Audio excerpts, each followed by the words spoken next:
आप सभी श्रोताओं को मेरा प्यार भरा नमस्कार। मैं शैलेंद्र सिंह चंदेल आज आपके बीच हिंदी साहित्य की सीरीज़ से एक महत्वपूर्ण बिंदु गारसादी को लेकर के उपस्थित हुआ हूँ। चलिए शुरुआत करते हैं अपने प्रकरण की। इतिहास शब्द संस्कृत भाषा का शब्द है। इतिहास शब्द का शाब्दिक अर्थ है ऐसा ही हुआ था। हिंदी साहित्य लेखन परंपरा की शुरुआत किसी भारतीय से न होकर विदेशी विद्वान द्वारा हुई थी। हिंदी साहित्य लेखन की परंपरा का प्रवर्तन गारसादी से माना जाता है। गारसादी का जन्म 25 जनवरी 1794 ईस्वी में फ्रांस के शहर मार्सेल में हुआ था। गारसादी का निधन 2 सितंबर 1878 को फ्रांस के मार्सेल शहर में हुआ। गारसादी पेरिस विश्वविद्यालय में उर्दू विषय के प्राध्यापक थे। हिंदी साहित्य लेखन की परंपरा का प्रवर्तन सबसे पहले फ्रेंच भाषा में हुआ।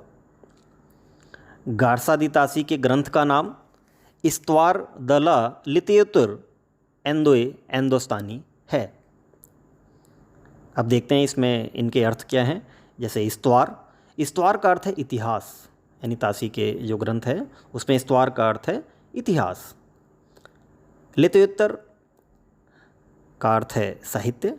एंदोई इसका अर्थ है हिंदुओं द्वारा प्रयुक्त हिंदी, और इंदोस्तानी का अर्थ है मुस्लिमों द्वारा प्रयुक्त हिंदी, जिसे गारसादी हिंदुस्तानी उर्दू कहते थे। गारसादी के ग्रंथ में हिंदी उर्दू कवियों लेखकों की जीवनी एवं उद्धरण हैं। गारसादी का ग्रंथ वर्णानुक्रम पद्धति पर आधारित है, और अगर वर्णानुक्रम बात करें तो अंग्रेजी वर्णमाला के आधार पर। यह भी ध्यान रखने वाली बात है कि वर्णानुक्रम पद्धति पर है और वो भी अंग्रेजी वर्णमाला पर आधारित है। इनके ग्रंथ का प्रथम संस्करण 2 भागों में प्रकाशित हुआ। प्रथम भाग 1839 ईस्वी में। ध्यान रखने वाली बात यह है कि जो प्रथम भाग 1839 ईस्वी में जो प्रकाशित हुआ, इसमें सिर्फ कवि परिचय था, कवियों का परिचय था। द्वितीय जो भाग 1847 ईस्वी में जो प्रकाशित हुआ, उसमें उन्हीं कवियों की रचनाओं का परिचय इन्होंने दिया, गारसादी जी ने। इनके ग्रंथ का द्वितीय संस्करण 1871 ईस्वी में प्रकाशित हुआ।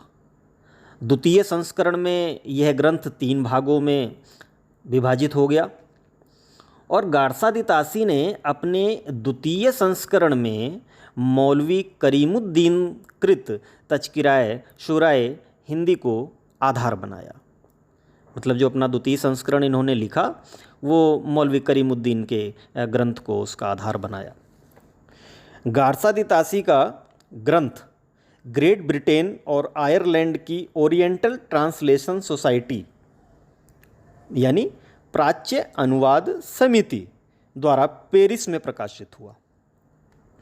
गारसादी ने अपने ग्रंथ का प्रथम संस्करण महारानी विक्टोरिया को समर्पित किया। बहुत ही महत्वपूर्ण बिंदु है कि गारसादी ने जो अपने ग्रंथ का जो प्रथम संस्करण है वो महारानी विक्टोरिया को समर्पित किया था।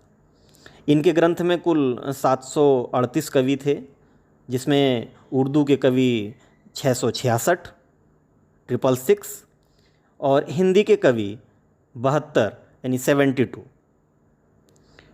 नलिन विलोचन शर्मा ने गारसादी को प्रथम साहित्यकार माना, जो हिंदी का साहित्यकार माना है, इनको प्रथम साहित्यकार माना है, और इनके द्वारा रचित ग्रंथ को प्रथम साहित्य ग्रंथ माना है। और नलिन विलोचन शर्मा के अनुसार अगर हम बात करें तो उन्होंने एक कथन लिखा है कि हिंदी साहित्य का पहला इतिहास लेखक गारसादी था, यह निर्विवाद है।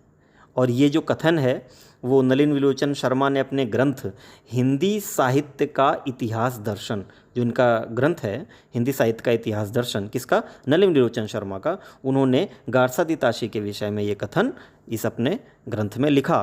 कौन सा कथन? कि हिंदी साहित्य का पहला इतिहास लेखक गारसादिताशी था। यह निर्विवाद है। आचार्य रामचंद्र शुक्ल ने गारसादिताशी के ग्रंथ को कविवृत्त संग्रह की संज्ञा दी। गारसादिताशी के ग्रंथ का हिंदी में अनुवाद लक्ष्मी सागर वार्ष्णे जी ने 1952 ईस्वी में यानी 1952 में हिंदुई साहित्य का इतिहास नाम से किया। लक्ष्मी सागर वार्ष्णे का इतिहास ग्रंथ जो उन्होंने जो हिंदी साहित्य पे जो लिखा अपना मौलिक, वो 1941 ईस्वी में आधुनिक हिंदी साहित्य के नाम से प्रकाशित किया। गारसादिताशी के ग्रंथ में प्रथम कवि, देखिए बहुत महत्वपूर्ण बिंदु है ये आपके लिए, आपने आज तक शायद ही कहीं पढ़ा हो या कहीं सुना हो, क्योंकि इन्होंने जो अपने ग्रंथ का जो यानी जो इन्होंने लिखा वो वर्णानुक्रम पद्धति में लिखा, और वो भी अंग्रेजी वर्णमाला के हिसाब से। तो भाई कोई ना कोई तो पहला कवि होगा, तो आखिर वो पहला कवि कौन था? तो पहले कवि का जो इनका जिक्र जो आता है इनके ग्रंथ में, उसका नाम है अंगद। गारसादिताशी के ग्रंथ में प्रथम कवि अंगद हैं। गारसादिताशी ने हिंदी को भद्दी बोली कहा है और गारसादिताशी को तथ्यों का कोश भी कहा जाता है।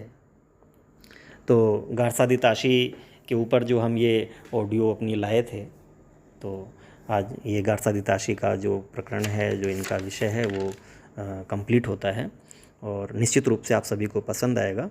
और कहीं भी पर भी आप बैठे हों, जा रहे हों, खाना बना रहे हों, क्योंकि महिलाएं भी होंगी इसमें, पुरुष भी होंगे, तो आप कहीं भी आते जाते ट्रैवल करते समय आप इसको आसानी से आप लीड लगाएं और सुनते रहें, आपका टॉपिक तैयार हो जाएगा। और ऐसे ही हमारे हिंदी साहित्य की सीरीज़ में ऐसे ही टॉपिक आएंगे, और निश्चित रूप से आपको चाहे आप टीजीटी, पीजीटी, नेट, कोई सा भी आप हिंदी का कोई सा भी आप एग्ज़ाम देंगे, उसमें से हम आपको कहीं पर भी पीछे नहीं रहने देंगे।